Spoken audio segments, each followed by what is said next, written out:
injuries may not be the first thing that comes to mind, but it turns out that gaming injuries are actually very common. Yeah, they really are. Joining us to talk more about it with his guide to preventing injuries is John Gallucci, the CEO of Jag1 Physical Therapy. Nice to see you back.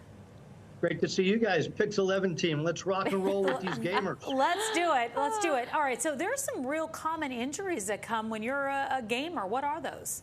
Well, esports is taking off dramatically, and we're seeing back pain, neck pain, gamer's thumb. We're seeing carpal tunnel syndrome.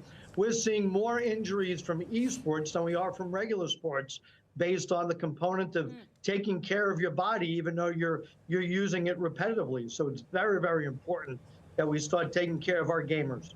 All right, let's focus on those back and neck injuries that you mentioned. I know I get those same injuries from being at a laptop, at a desktop. What are some ways to prevent that when you're gaming? It's an awesome question, and the easiest way is biomechanics. You can't be curled up, rolled up. You need to be sitting, good posture, shoulders back. The screen needs to be eye level. You need to be focused on exactly what you're doing, and you need to take breaks. You need to stretch often, and most gamers don't even think about stretching. When you're in the same position over and over, it's so important to stretch, get up, walk around, put the game on pause, and these are the easiest way to decrease back and neck pains.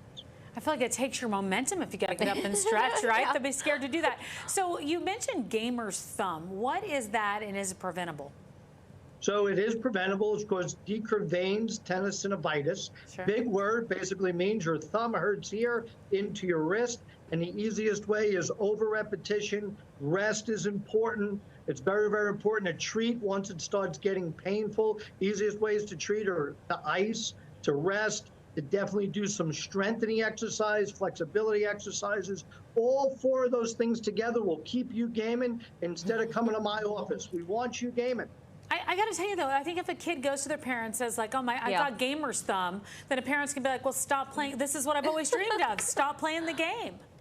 That's great, but as you know, the money is starting to come into esports, and kids are making careers into it, and parents are actually focusing. Colleges now are giving the scholarships towards it. Oh, wow. Gosh.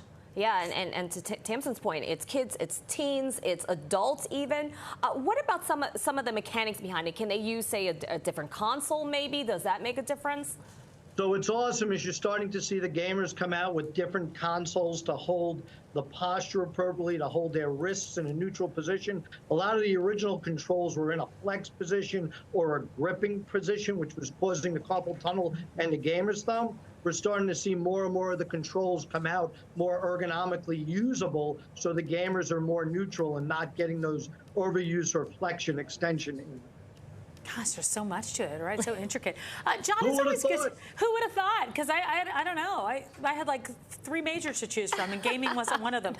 John, always good to see you. Thank you so much for joining us this afternoon. Thank you.